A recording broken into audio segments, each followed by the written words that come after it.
Hey everybody, welcome to The Lawyer's Daughter. I'm Jennifer Carroll. And I realized as we're coming up on sentencing, which it's August 13th and we're getting close, it's a week before, oh, actually 1 week out before I have to do my statement. And there's been a lot of stuff going on as I've shared with you. But somehow in the whole whatever of doing my podcast and everything, I never actually formally spoke about being a suspect. It's possibly one of the biggest things in this whole case for me personally, because it had such a dramatic effect on who I am and how I am and why the choices I make now are so important to me. So if you go back and listen to the news recordings, I do talk about this a little bit because it was part of what happened right after the arrest. And then Joe Alsip was arrested and we went through that trial. And honestly, the suspect thing, me being suspected, happened really within the first 48 hours of learning of the case, of learning of the murders. So the murders, we learned about it on a Sunday. I'm pretty sure, I don't know exactly, but I want to say I'm pretty sure that I was in for that polygraph test like by Tuesday. It feels like it was that week right away. You need to know, I thought they were insane because I had just turned 18. I'm 5'2". I have no strength to speak of. And at that time, none of us knew Charlene had been raped. Now I ask all the time, like, what were you guys doing? What were you thinking? Why in the hell did I have to go through this? Because the thing is that the polygraph test itself wasn't all that bad. That, well, to me, it seemed more like just nonsense. Like, what are we doing here? But the reality is that the shame of the whole thing lasted with me for a lifetime. That's Butter trying to get out. Then I shut the door. Okay, so the minute I shut the door, you know that cat was going to show up and want to get out. Okay, okay, let's go back. So I'm 18 years old. I found out my dad and Charlene are dead. It's a Sunday. The next day, basically all the news blew up, so that was crazy. And I think it was the day after, the Tuesday, that I was in doing this polygraph test. So but I want you to come with me because I want you to realize that it was absolutely inane in my mind at that moment, and within that short of a time frame, it was some crazy crap that they thought I did it. But the part I didn't talk about, but the part that went in, the part that hurt forever, and the part that made me who I am today is the shame of it. So as you might imagine, I'm going to go through the story here in a second, but the shame of it was so much more significant and lasted decades. It is why right now, today, who I am is I constantly push myself to be as authentic as possible. There are times when there are things I can't share, and I'm forever verifying and validating to make sure if I'm allowed to share information or not. But if I do share information, you need to know from me, because of my past, I have done everything in my power to make sure it's as truthful as I could make it be. That doesn't mean I don't make mistakes, because I do, but it's not my intention. My intention is to be truthful. And that authenticity is kind of my holy grail of who I am. So you'll see me get upset about certain things. It's probably because it creeps up on don't lie. And I'm not naive. I know people have to lie. We all have to lie. There's times that we all have to lie. But I think some of that lying even can be done in an effort to be authentic, which is to protect someone or to know that telling the truth might cause damage. There's even a thing going on right now with what they're going to share with us post-trial. So I believe I've shared with you guys that they told me, they being the prosecutors have told us, and Cheryl has told me, that she will absolutely share information with me that would have been made public had there been a trial. That said, there are still some things that cannot be made public. Some of that has to do with in case there are any other charges against anyone else, or that's kind of the less likely one. But the other one that I've been told, and why we might not see some things, is that by seeing them, it would hurt someone else, or by knowing it, it would hurt someone else. So I take that seriously. I don't want to cause more harm. The ripple effects of this case have been so massive. I mean, this is truly a unique journey, and I know that. I don't mean to ever abstract it into something that might be something like somebody else goes through other than the feelings, because this thing has just been, it's the Titanic of nightmares right up there. There's just been a few of us with this kind of big giant crap going on. So let me tell you about this being a suspect, because you're going to hear me talk a little bit about it in my witness or victim impact statement. I get that wrong every day.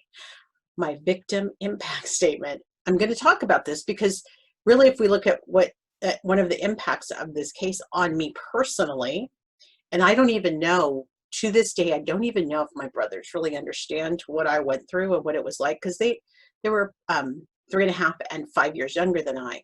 And those are important years. This isn't like we were all in our 40s, ha ha ha, we all get it, and have a Coke and a smile. No, this was when we were kids. So really your ability to process complicated information, only gets better as you get older. So at the time, at 18, when I went through this deep, deep shame, when it started, and then I went on to college, so they weren't around me. But at that time, Jay was 15 and Gary was 12. And so I don't think there's a way for them to have understood what I was going through and what that meant. I don't think I understood it then, how lasting the wound would be, and how much I would not understand how the adults in my town, based on my reputation in town at the time, how they were so quickly able to call and turn me in. That I don't know that I'll ever understand that. And that's what happens. And the thing is, I don't know that I wouldn't do the same thing myself today if I thought somebody was actually a suspect. I might have thought it through a little bit more and thought about, well, this is a kid. But again, we didn't have all the details of the crime. You're going to lose me on thinking about this, but we didn't have all the details of the crime. That's an important part. This is really, really early on. 2 people are dead. The crime is freaking shocking. And all I know is everybody was doing their best to try to figure out who could have done it. And the crime looked intimate and it looked emotional. And I think it was both of those things, but it didn't look like a stranger had done it. It's of course not what everybody thinks. We don't think about strangers. So anyway, okay. So you once again understand, because I also don't think my mom understood the depth of the shame. Again, I left for college in the fall, went to 1 semester at USC, and then I went to Davis. And at Davis, I kind of had a nervous breakdown in the spring semester of that year, which would have been 1 year to the date. And if you know anything about PTSD and all that stuff, that's generally when it hits you, is about a year later. And I definitely had a rough semester at UC Davis. The good news is I recovered. My roommate from back then is living with me now, which is a crack up. She still refuses to set her alarm clock for when she's going to really get up in the morning. And so I have to listen to that snooze alarm 1,000 times through the wall, but some things never change 40 years later. All right, so let me tell you the story. And then, and if y'all want to ask me questions about it, come on over to Twitter, or you can try on Facebook. Those are probably the better places to reach me. I'm behind on emails, so I apologize in advance. But if you have questions, that's fine. I just wanted to share this part because it's going to be important to the story that you hear later as I go and do my talk next week. Okay, so one of the most shameful things about the murder of my stepmom and my dad was being a suspect. I can't believe it happened. I still can't believe the police thought I could do something so awful.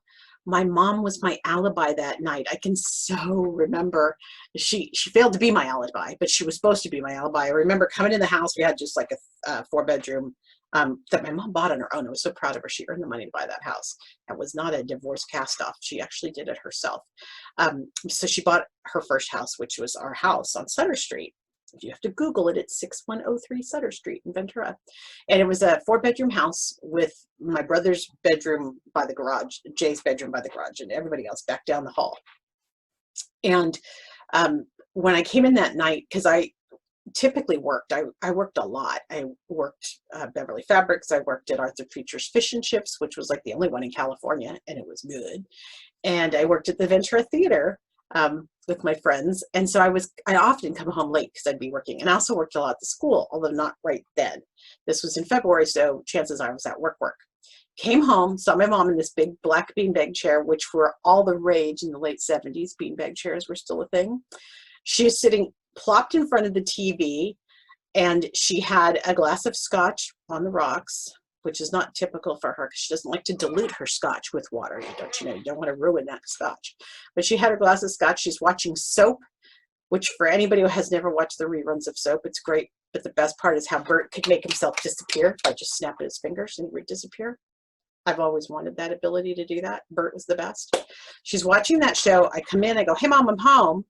She goes, meh, whatever moms say when your kids come home and they're basically adult kids. And I went back to my room, grabbed the landline phone that had a really long cord that would stretch to go down the hall. And I called my friend Kathy because I'm sure I had to catch up.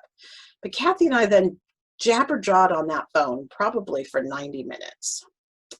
And that's all that was. And then I went to sleep because that's kind of how we rolled back then. The boys were already in bed for school. And this was that Friday night, the night that I needed an alibi, the Friday night, that's when I came home. So yeah, they didn't even have school the next day. Next day was a weekend, it was Saturday. So yeah, people were in bed, people were ready to go. It was later in the evening. So my mom did not remember that I came home that night. So she blew it. I did not have an alibi.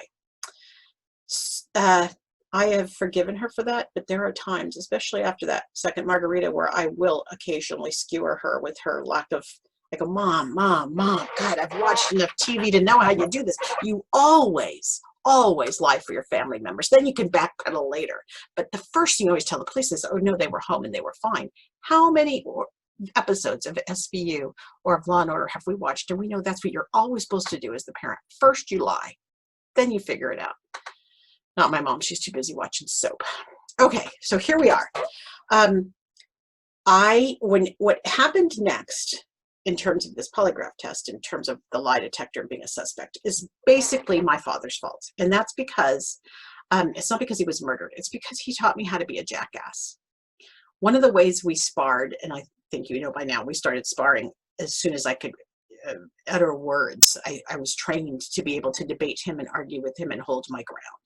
But one of the ways we sparred also was about being funny and finding things funny and finding inappropriate things funny and being sarcastic. I remember when a little kid taught me the word sarcasm in 3rd grade because I was the poster child for it. Imagine that. Anyway, so I, of course, because I didn't think it was serious, honestly. I mean, we knew it was real police and everything, but I knew I didn't do it. And I also knew it was the craziest thing I'd ever heard. So again, in that first 48 hours, I'm kind of just coping with the idea of this. And like, I just kept thinking, you guys are so crazy. Why would this be what you do?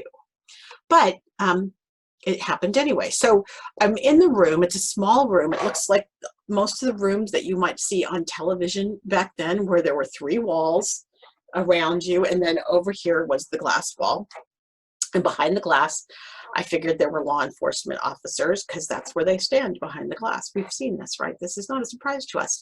And I knew my mom would be in there. And I knew she would be back kind of behind me in the least optimal spot, because why would they put the mom in the most optimal spot? So I leaned back there and I winked at her. Again, I'm a jackass. I already have set this up, so you know that that's the case. In the middle of the room, there was a table and chairs so it was kind of right here to the side of me because I had to face the wall. So the table and chairs were here, and then this my chair is really noisy, but it was a metal just metal utilitarian 1960s office stuff. Sat in that chair, and then I saw, and so it was a blank wall in front of me, and then on the table was the lie detector. If you are reading this in print, I've tried to provide a link to a photograph of it, but they kind of all look the same at this point. They haven't changed that much in all these decades. The laws around them have changed, but the device itself hasn't changed that much. It looked like something I was used to seeing on Charlie's Angels or the Rockford Files. Rockford Files being my favorite of all time. I could see the little drum that fed the paper and the needle that moved back and forth and all that, and the machine when we first got started was off, and as we got settled. So my birthday is on February 5th, and they died on the 13th of March. So I had just turned 18 and been an adult for just a little over a month. And I knew I should be taking this seriously. But again, like it keeps emphasizing, it was almost impossible to, because it was so completely insane what we were doing. The very idea that I was responsible for taking their life was crazy to me. And it just didn't make any sense, right? So but I had always been a voracious reader, and I was notorious for grabbing the adult books out of my dad's nightstand. I think I've talked about this before. I would go get his books, and he had good books. And one of the good books was Mario Puzo's The Godfather, where I learned about sex. Well, let's just say hot sex that I knew mechanically how sex worked. I did not know about this kind of sex until I read the Mario Puzo book. The point of that is not that was not my best primer in the world for learning about that kind of sex. The point is that I knew from those books, that genre, I tend to like crime and drama, that the family members were always considered suspects at the beginning of a murder case. So I kind of at least knew there was a norm for me being questioned. I just didn't know why my brothers weren't questioned, why my mom maybe had a little more motive than I. No, it just was just me. So I tried to understand how the police thought this was supposed to have worked. And now you have to bear with me here, because this is what I figured they thought they had me, like this. I got my Honda Express moped, because those were the only wheels I had then. It's a little moped, unless I borrowed my mom's car. And that little thing had a little tiny, I want to say maybe it was a 35cc engine. It was tiny little engine, and it really did go and I drove that thing up the street to my dad's house, which would have been all uphill. And I just need to tell you that Honda Express did not like hills, especially with a human on the Honda Express. Just did not like hills. Then supposedly when I got there, I grabbed a log off the wood pile off the back of the house, which, by the way, I never went. I don't even think I could describe that side of the house to you, because I never went on that side of the house. That was kind of the boys' side, because it was where the hill was, and there was really no furniture or anything over there. That was on the side of the garage. When you look at one of those pictures I have, it's literally the side of that house. It's the dead zone. I would have gotten a log off the wood pile. Didn't even know they had a wood pile. I would have gone into his house where they were asleep and somehow managed to bludgeon them. And then I would have left. Now, I don't want to go into a lot of detail here. And at the time, I didn't know all the detail, but just blood alone, I would have been soaking in blood, soaking. I didn't know that. Like I said, I know that now as a 58-year-old woman. I did not know that as an 18-year-old there. So what I really thought is I would have come home. I didn't really think about the blood, to be perfectly honest, because I wasn't there and I didn't know anything about it. Climbed into bed and waited then on the down low for somebody to discover the bodies. And then I would have had to have been the most brilliant actress who could have reacted with complete surprise and shock, like I did when I found out that they had been killed. So that's like, if you can imagine now being a cynical teenager, go back there. Do you know how stupid all of that sounds? Do you know how unbelievably insane that sounds? That is the attitude that I brought to this. Not mature, maybe not very thoughtful, maybe completely nuts. I have to say all those things are on the table, but it's exactly how I existed. So instead of me dealing with this and taking it incredibly seriously, because again, I thought it was a farce, I did what I knew how to do, and I used my jackass powers to protect me. And this is, so I'm going to take you back to that room now. We're back to the polygraph test. My chair's facing the wall. So just like I'm facing you now, I'm looking ahead of me, and it's a plain old wall. To my right's the table and the tester, who I'm sure had a better title than tester, but I don't know what he was. I'm sure he was an investigator or a polygraph expert or something. And he hooked me up to the machine. He put two straps. One kind of goes above your boobs. You can't see me very well. One goes under your boobs. So I don't know how they do that in men. I'm going to guess maybe the same. Maybe there's just the free the nipple zone. So you're under and over, and those are measuring how you breathe. So they're taking in your respirations, and essentially it's like tubing. So it moves when you move as you breathe in and out and in and out. So imagine that kind of action happening. Then they put on a blood pressure cuff. And supposedly, if I had a rise in blood pressure, it would signal that I was anxious. Or all this does is measure a bunch of physical responses, and it doesn't necessarily know if you're telling the truth or lying. Although there's a correlation between lying and certain physical responses. So, increased respiration, probably lying because I'm anxious. Increased blood pressure, probably lying because I'm anxious. And then the last one they put on you is the little Velcro thingies, which now is like the cool chomper they put on you at the doctor's office that tells it if your O2 levels. Okay, these are for galvanic skin response. These are like little Velcro tapey things they put around your fingers. I don't remember if it's these fingers or these fingers, but they were on my fingers. And they were measuring the level of moisture in my skin. Again, supposedly, if you sweat, you are having anxiety, therefore you're lying. I honestly, I think because I thought it was so silly, I was pretty calm. I remember being very calm, and I wasn't taking it seriously. I was like, let's just go on this ride. I'll see where it ends up. So the examiner handed me a piece of paper and a pen, and I was asked to write down a number between 1 and 9 on the sheet of paper. And so I took the piece of paper and I drew the number 3. Very simple. I do my numbers curvy. That might be important fact for you to know. I don't do the hard top 3. I do a curvy 3. And he said it was great, and he taped it on the wall in front of me. So now I'm sitting in the chair with him over here to the side of me, and straight in front of me is that piece of paper with the number 3 on it. And you're not going to believe this, because this really wasn't my plan. But he started first with, he turned on the machine and made this humming noise. He asked me to breathe normally, and I think he was probably calibrating the device.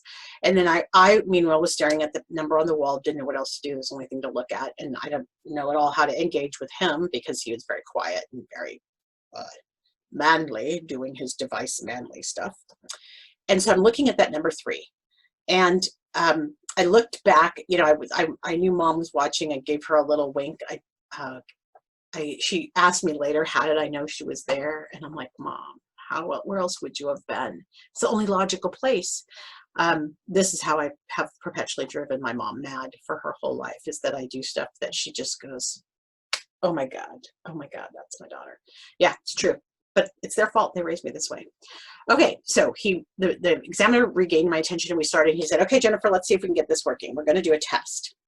So what happened next really wasn't a plan. I didn't have a master plan. I hadn't done research. It's not like today where you can Google everything. If I did want to learn about lie detector tests, I would have had to haul my little booty down the library on my little Honda Express to go learn about lie detector tests. I didn't. I just had, you know, the knowledge we all had from watching TV.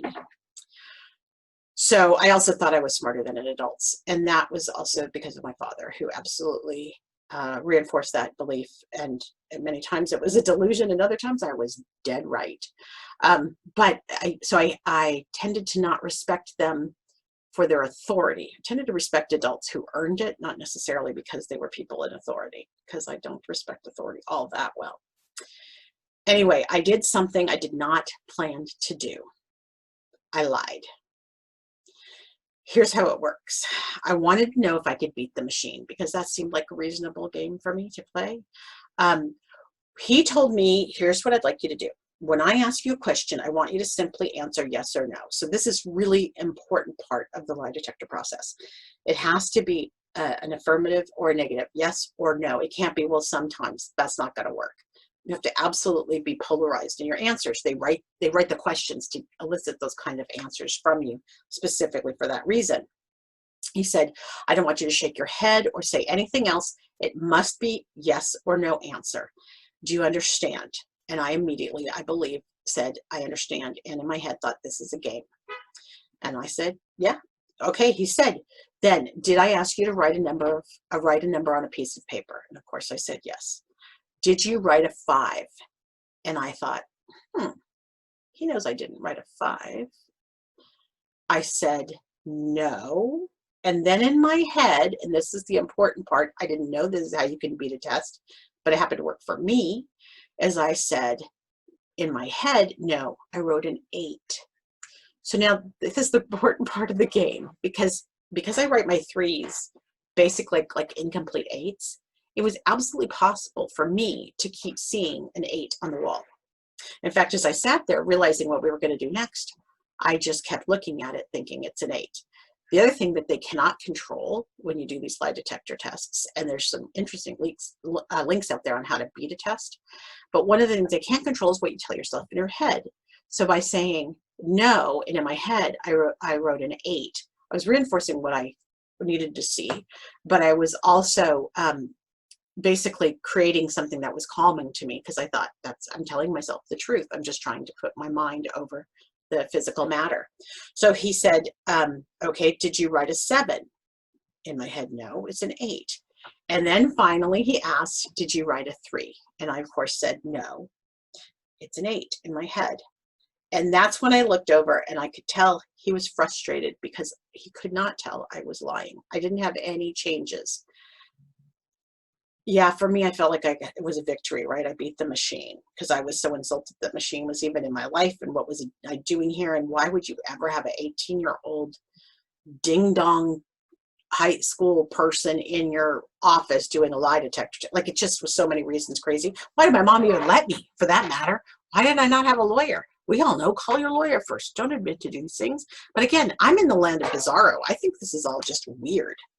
So we went through the rest of the lie detector test. He asked me horrible questions, some general questions about Lyman and Charlene, and then, of course, the horrible questions like, did you kill Lyman? No. Did you kill Charlene? No. Those 2 questions are part of the shame that I bear, because I can't believe that I was seriously asked those 2 questions. Those 2 questions made it seem incredibly real, because it's not something you should ask the child of somebody who's been murdered. It's just not something, unless you're the Menendez brothers, and that's a whole different gig. There was just no way that that was the brutal moment in the whole thing where I knew this was awful, just awful what was happening. The other thing that happened is it went public, and everyone knew about it. Everybody, we lived in a small town, Ventura, small. Santa Paula, where we grew up, is even smaller. They're close to each other, like bedroom communities to one another. Everybody knew I'd been a suspect. That's when you realize how the hell it is in a small town. There's nowhere to hide. Everybody knew. It was like, I could tell it was in the gossip. I could tell people were talking about it. I spent thousands of dollars in therapy to get over this.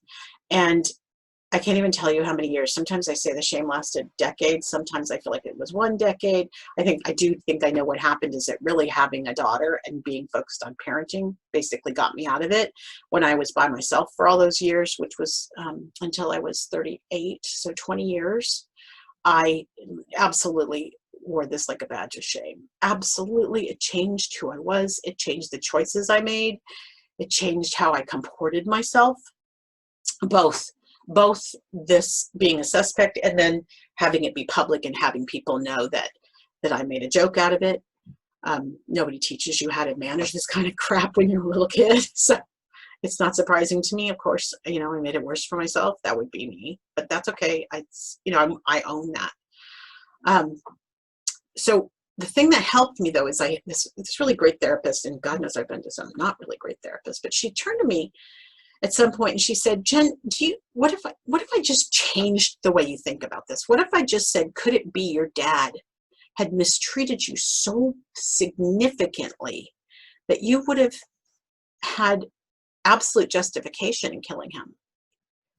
And while that never would have happened, that I would have ever felt justified, because that's not how I think about the world and I don't like hurting anything, what it did do is it shifted the narrative. It suddenly made me from being I'm gonna cry again. It suddenly took the idea that I was so powerful that I could have killed them.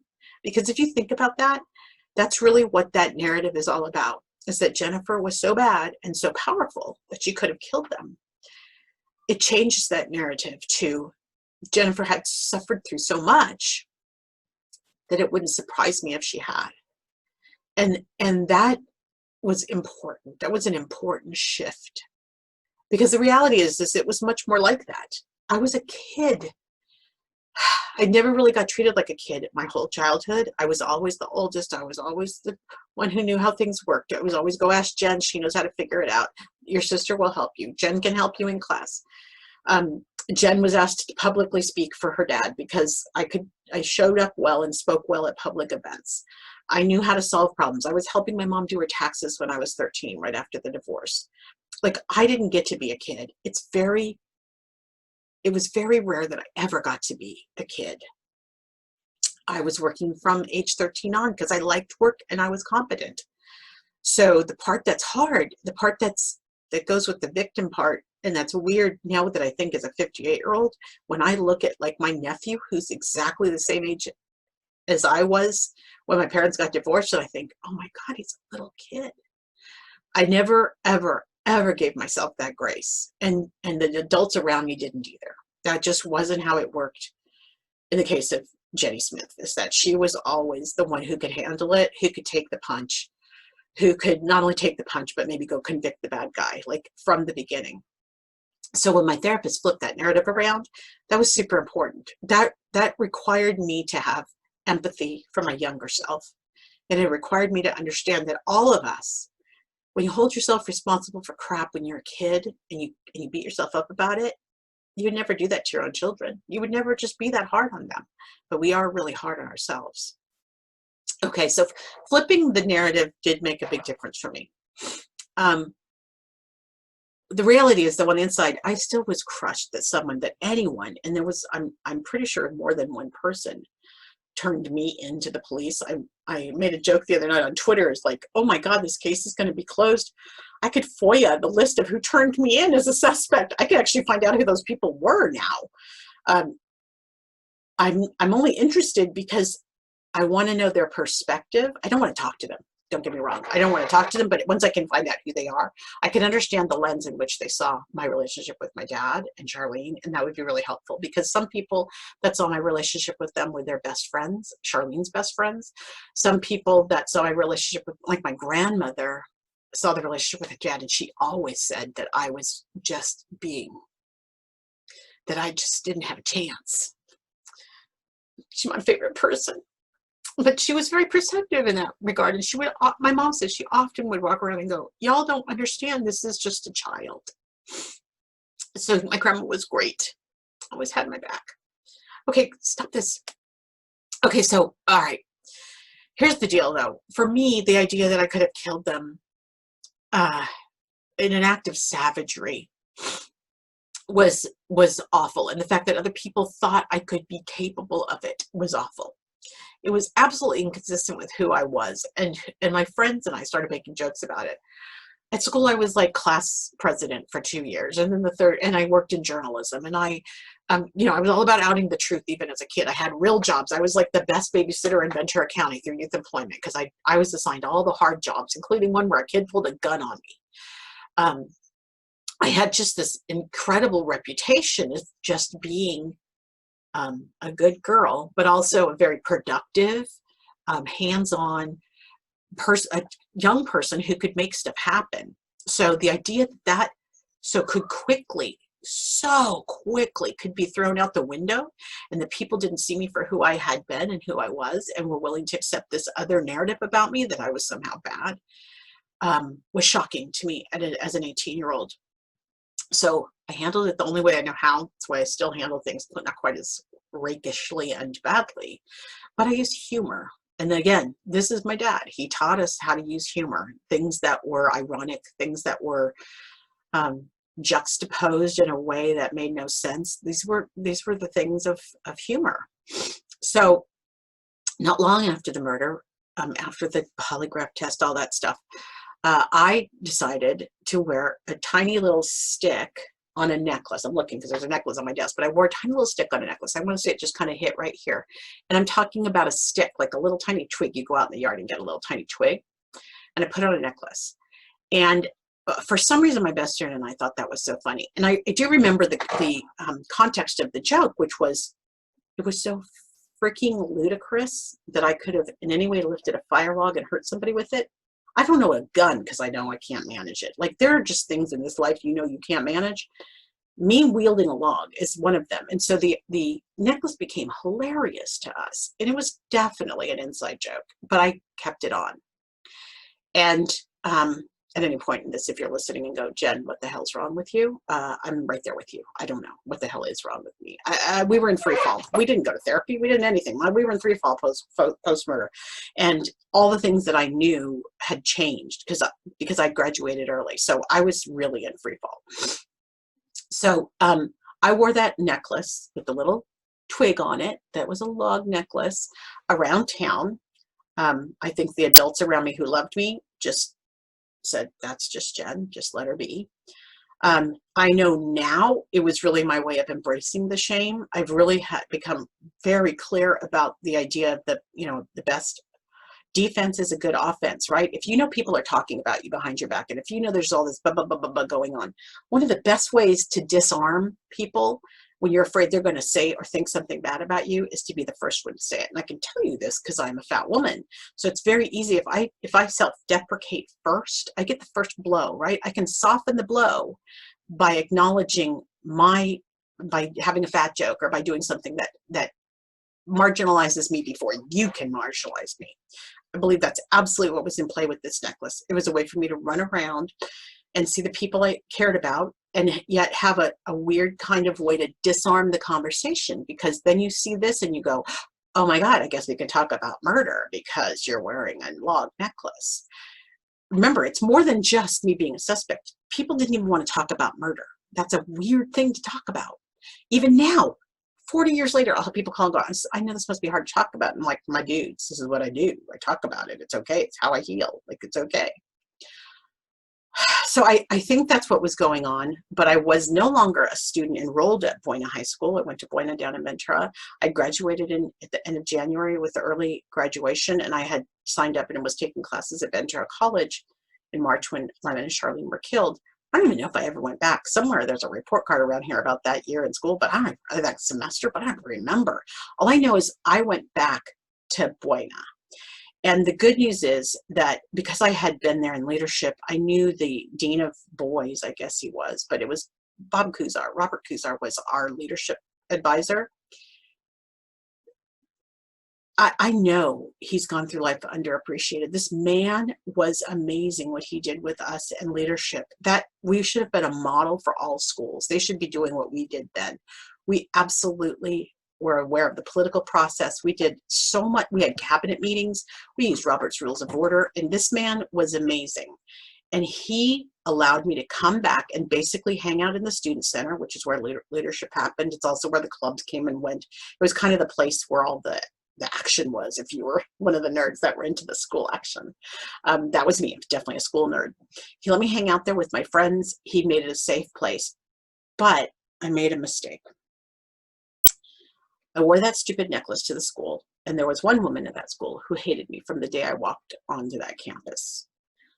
Because I tried to, as my friend Kari will say, I'm the one that wanted to change the school theme song from Hail to All Our Loyal Sons to Hail to All Our Loyal Ones.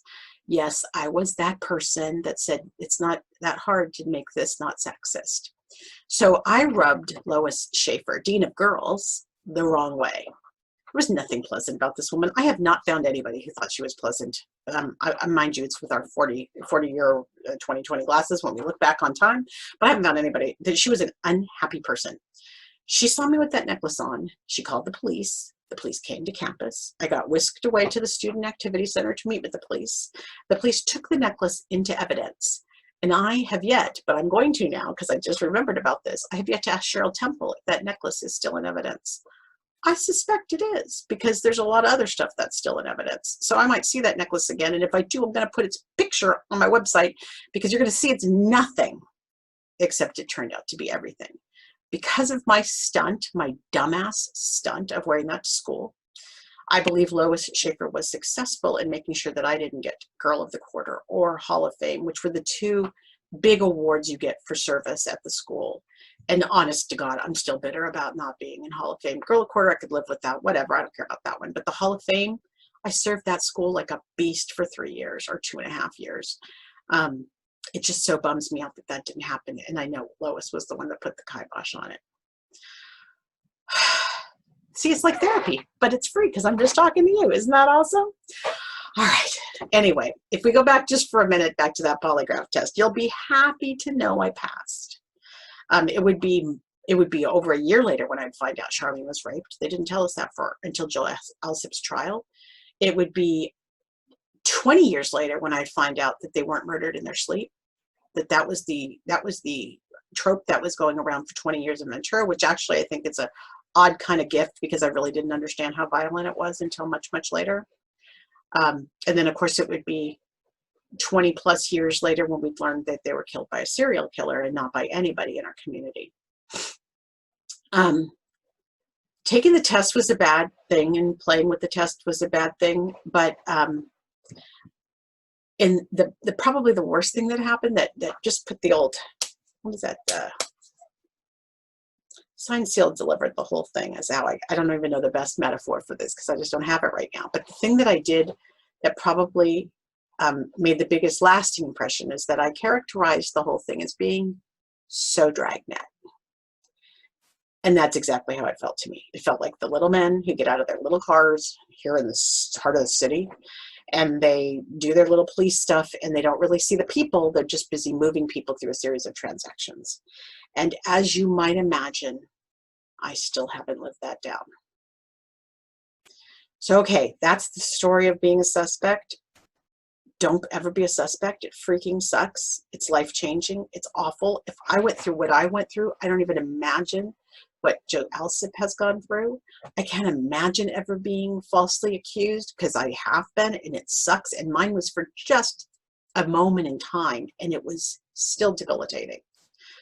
But that stuff doesn't just shake off of you. And part of that's on us. We need to check ourselves. If people are suspects, we have to assume there's a certain amount of rigor going into an investigation, or it's almost like why we wear our masks for the virus, right? We mask ourselves because we might have the virus, not because you people might have it, because we might be having it to give to others. We kind of need to do that now when we look at cases when people are suspects. There needs to be some rigor. We need to make sure that we're ruling out the unlikely suspects as well, because we've all seen far too often in cases when the police pursue something well beyond what is reasonable to pursue, and in this case Joe Alsip, for an example, that ended up probably bankrupting the man. It certainly changed his reputation. And then of course we always judge the people based on how they behave once they're a suspect. And I'm going to tell you right now, all bets are off, because it changes your behavior. You act like an idiot, like I did. I mean, anything could happen. Joe acted like an idiot because he was so euphoric that he got off. He didn't do it. He was operating from the same mindset I was, which is, this is freaking crazy. So sometimes now when you watch a suspect who's being questioned and you're not sure, look for the "this is batshit crazy" reaction, because that will tell you faster than anything else. And especially if they're acting, it happens a lot in the TV shows where they're acting like kind of belligerent or like an asshole. It's because honestly, it's so bizarre. It's such an incongruous thought. You don't even know what to do with it. So it's absolutely changed the way I look at things going forward. I don't judge. If there's one thing I tried the hardest to do, in addition to my authenticity, but it's the judgment thing is more of a thing I have to actively work on every day, is that I try really hard not to judge, because I've learned now, after 58 years of living, that we judge based on our own prejudices, our own assumptions, and our own limited information. And so often we don't have all the information. And so often we have a lot of prejudice and bias in our own thinking. So I often talk about the lenses that we watch the world through. So whatever your lens is, think again and be willing to go, look, I'll just use a metaphor. Be willing to clean the lenses of your perception, just like I clean the lenses of my glasses, such that you can see things more clearly or be open to things that you don't expect. There you go. There's wisdom in a can with my god-awful podcast about what it was like to be a suspect. It sucked. Okay, I'm going to try to get one more podcast out before my statement. Let's hope I can do that. And I thank you very much for listening today. Hey guys, it's Jen. And if you enjoy spending time with me, check out the Life Coach Pod. It's a life positive show that you can watch on YouTube or listen to just like any other podcast. I toggle between information I research and share, and then interviews with life coaches and others who are doing their best to move us forward. I think I have something for everyone. Don't let the pandemic get you down. Visit lifecoachpod.com and subscribe. Regular people, real wisdom. That's the Life Coach Pod. Resume life.